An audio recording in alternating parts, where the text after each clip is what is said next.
नमस्कार, मैं हूं अनुराधा ठाकुर। हिमाचल दर्पण लाइव टीवी के सभी दर्शकों को नवरात्रे के छठे दिन की हार्दिक शुभकामनाएं। आज हम बात करेंगे नवरात्रे के छठे दिन के महत्व तथा उससे जुड़ी कहानी के बारे में। चंद्रा सोज्वल करा शार्दुल वर वाहना कात्यायनी शुभम दत्ता देवी दानम घातिनी। नवरात्रे में छठे दिन मां कात्यायनी की पूजा की जाती है। इनकी उपासना और आराधना से भक्तों को बड़ी आसानी से अर्थ, धर्म, काम और मोक्ष चारों फलों की प्राप्ति होती है। इससे रोग, शोक, संताप और भय नष्ट हो जाते हैं। कहते हैं कि कात्याय गोत्र में विश्व प्रसिद्ध मां ऋषि कात्यायन ने भगवती परम्बा की उपासना की थी। उनकी इच्छा थी कि उन्हें पुत्री प्राप्त हो। मां भगवती ने उनके घर पुत्री के रूप में जन्म लिया, इसलिए यह देवी कात्यायनी कहलाई। ये वेदनाथ नामक स्थान पर प्रकट होकर पूजी गई थी। इनका गुण शोध कार्य है, इसलिए इस वैज्ञानिक युग में कात्यायनी का महत्व सर्वाधिक हो जाता है। इनकी कृपा से ही सारे कार्य पूरे हो जाते हैं। मां कात्यायनी अमोघ फलदायिनी है।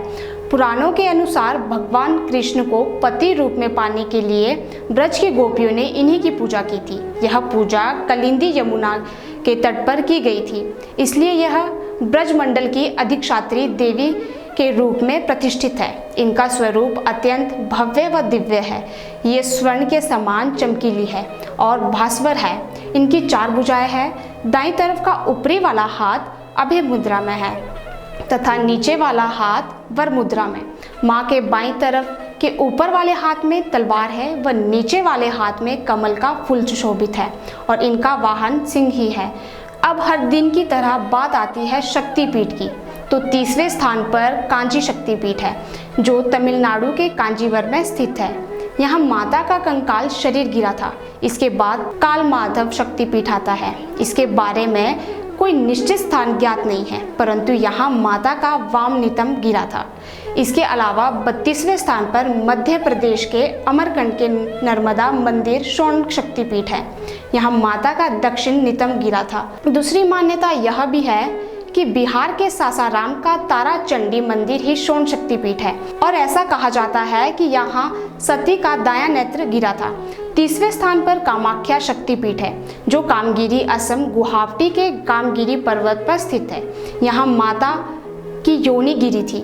जयंती शक्तिपीठ 34वें स्थान पर है, जहाँ माता की वाम जंगा गिरी थी और यह मेघालय के जयंतिया पहाड़ी पर स्थित है। फिर बात आती है मगध शक्तिपीठ की, जो 35वें स्थान पर बिहार की राजधानी पटना में स्थित है, जहां माता की दाहिना जंगा गिरी थी। आज के लिए बस इतना ही। फिर होगी आपसे कल मुलाकात नवरात्रे के 7वें दिन तथा माँ दुर्गा के 7वें स्वरूप माँ कालरात्रि की पावन कथा के साथ। तब तक आप देखते रहिए हिमाचल दर्पण लाइव टीवी।